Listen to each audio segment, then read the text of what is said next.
Okay guys, I'm here to do some reviews for the week of April the 9th. First of all, I want to say thanks to everybody who checked out my last video, left comments, liked, all that kind of stuff.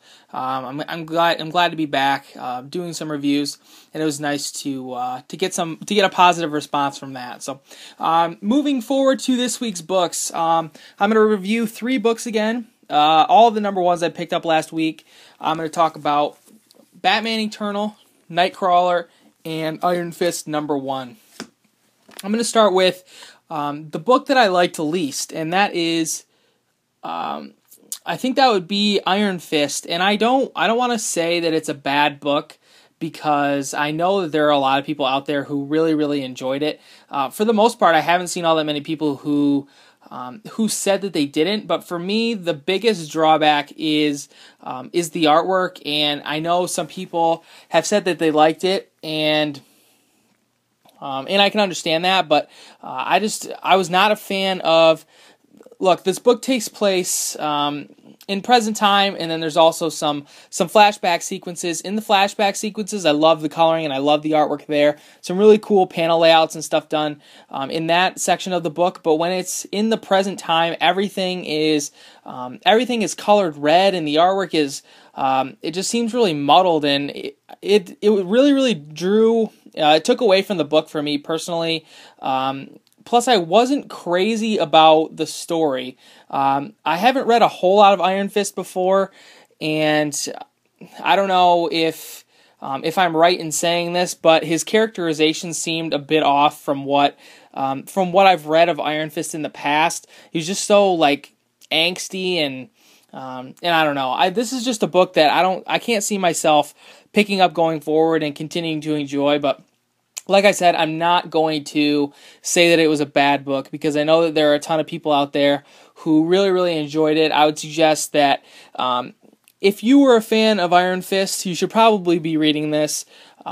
Like I said, my biggest gripe with the book was the artwork. And I would say that if you're on the fence about this book, you're not sure if you want to pick it up or not, head to the shop and flip through it a bit. If the artwork looks like it's your thing and you look like you would enjoy it, I would suggest giving it a shot, because that was really the biggest drawback for me. I think if the artwork, if I didn't have as many issues with the art as I did, I think I would have been able to enjoy the book overall.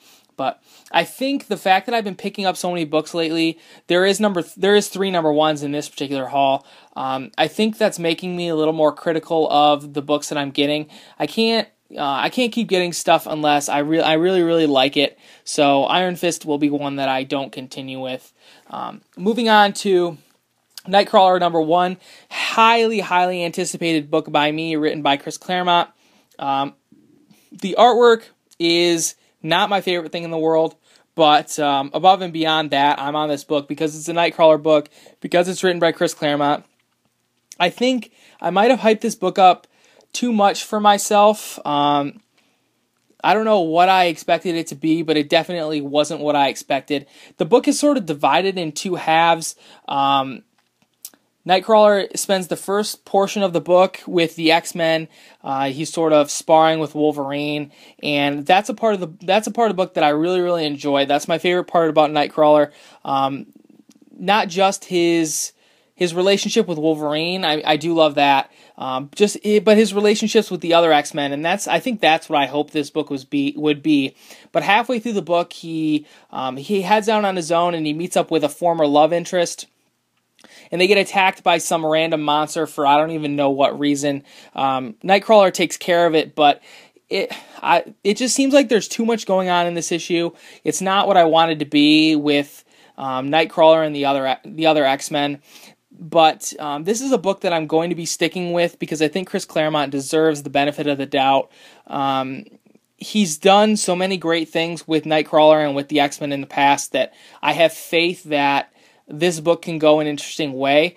This issue wasn't what I expected it to be, and it wasn't my favorite #1 of this week, but like I said, I have faith that Chris Claremont's going to do some interesting things with this story, and I'm going to stick with it at least through the first story arc, maybe even beyond, just because I love Nightcrawler, and I see so much potential in this book. We just need to, I just think it needs to be capitalized on. And then finally, the last number one that I picked up this week, and the one that I enjoyed the most by far, is Batman Eternal number one. First things first, this is a weekly book, so I had to sort of modify my expectations after reading it once. I read it through one time, and I was a little disappointed with how much actually happens in it. I didn't feel like a whole lot of anything happened. But then I had to think that this book is going to be coming out every week. I guess it's unrealistic to expect the same amount of story progression in one of these issues that you would get in another monthly series. So having that sort of modified expectation, I read through it again, and I really, really enjoyed it. I said in my haul video that I'm not a huge fan of Jason Fabok's artwork, and that stands true after reading this. I'm going to be looking forward to Dustin Nguyen coming on, but I think he did a good job in the story. The story is pretty well done. It's sort of Commissioner Gordon seems to have been framed somehow, and I think this, at least the first arc of this book, is going to shape up to be Batman investigating how Commissioner Gordon came to be framed and solving that crime. I think that's really what appeals to me about Batman the most, is his detective nature and stories when he is really, really being a detective, and that's something that I don't think was there in the detective book prior to Manapul and Buccellato coming on board, and I think that's why I was so happy with this particular issue.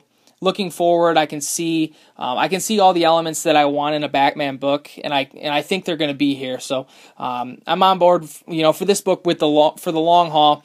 It's going to be a weekly, so I'm not sure if I'm going to be burnt out reading it every week. I might end up saving up 4 issues and then reading them all at one time, but we'll see how it plays out. This is the first weekly book that I've ever attempted to stick with. So we'll see how it goes. But Batman Eternal number one was a good issue. Like I said, I had to read it twice and sort of modify my expectations for what I wanted it to be. But overall, I did enjoy it, and I'm looking forward to seeing how the rest of this book shapes up.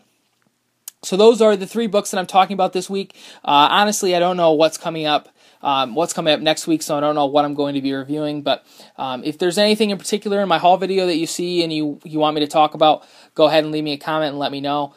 Big thanks to you guys for watching. Take care, and I'll talk to you guys again soon.